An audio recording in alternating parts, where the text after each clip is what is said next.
Viewers, जैसा कि आपको मालूम है, महाराष्ट्र नगर निगम चुनाव का रिजल्ट आ चुका है। रिजल्ट आने के बाद महाराष्ट्र की सबसे बड़ी महानगर पालिका, सबसे बड़ा म्यूनिसिपल कॉरपोरेशन यानी बीएमसी जिसे बोला जाता है, और महाराष्ट्र ही नहीं बल्कि देश का सबसे बड़ा महानगर पालिका, देश की सबसे अमीर महानगर पालिका बीएमसी, उसका मेयर का जो पद है वो अभी फाइनल नहीं हुआ है, क्योंकि किसी भी दल के पास मेजोरिटी हासिल नहीं है। चाहे वो शिवसेना के दल हों, चाहे भारतीय जनता पार्टी हो, चाहे अन्य दल हों, अन्य दलों के पास तो सीट बहुत ही कम आई है, मगर किसी का अभी फाइनल नहीं हुआ है कि मेयर किसका बनेगा। जिसको देखते हुए सारे दल अपने अपने पार्षदों को सेफ जगह पर रखे हुए हैं। सियासी गलियारों में ये हलचल है, और ये एक अफवाह कहा जाए या और भी कुछ कह लिया जाए, ये बात है, ये चर्चा का विषय बना हुआ है कि तमाम दल अपने अपने पार्षदों को लेमिनेशन करके कहीं एक ऐसी सेफ जगह पर शिफ्ट कर दिए हैं कि कोई दूसरा दल उनसे लिंक न बना सके, उनको अपने दल में शामिल न कर सके।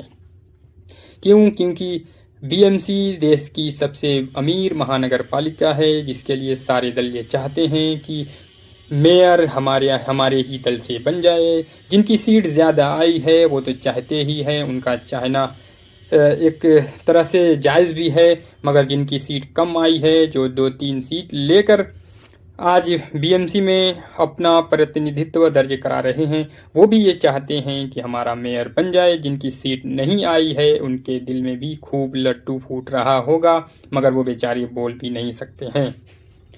अभी 2025 और 26 का बजट अगर देखा जाए बीएमसी का, तो 74,724 करोड़ के आसपास का बजट था।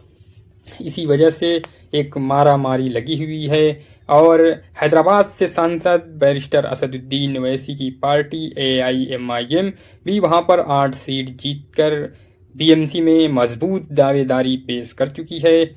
और मीडिया के सवालों का जवाब देते हुए बैरिस्टर असदुद्दीन ओवैसी ने भी कहा है कि अगर इज्जत के साथ हिस्सेदारी की बात होगी तो महाराष्ट्र के प्रदेश अध्यक्ष सैयद इम्तियाज़ जलील साहब बात करेंगे।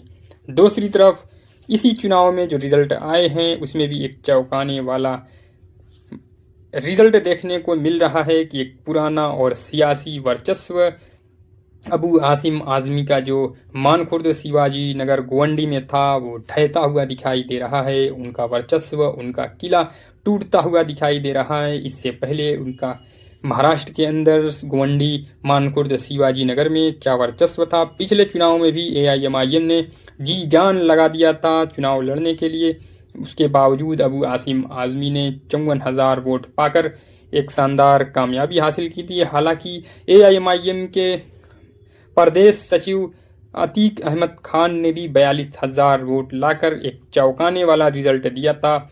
मगर इस चुनाव में अगर देखा जाए गोवंडी से 8 पार्षदों को जो वोट मिले हैं उसका आंकड़ा अगर निकाला जाए तो करीब 70,000 वोट AIMIM को मिल रहे हैं। इससे ये बात साबित हो रही है कि मानखुर्द शिवाजी नगर गोवंडी की जनता अब मूड बना चुकी है कि AIMIM के कैंडिडेट को आने वाले चुनाव में विधानसभा भेजना है। तो अबू आसिम आज़मी का किला ढहता हुआ दिखाई दे रहा है। जी हाँ, सियासी गलियारों में ये भी बात चल रही है कि अबू आसिम आज़मी का जो किला ढह रहा है उसके जिम्मेदार अबू आसिम आज़मी खुद हैं, जो बड़बोलेपन का शिकार हैं। एक नेशनल पार्टी का प्रदेश अध्यक्ष जो अपने चुनावी भाषण में ये कह रहा है कि पटक देंगे, बत्तीसी बाहर आ जाएगी, तो आप इसी बात से अंदाज़ा लगा सकते हैं। देखना यह है आने वाले वक्त में क्या होता है और क्या नहीं।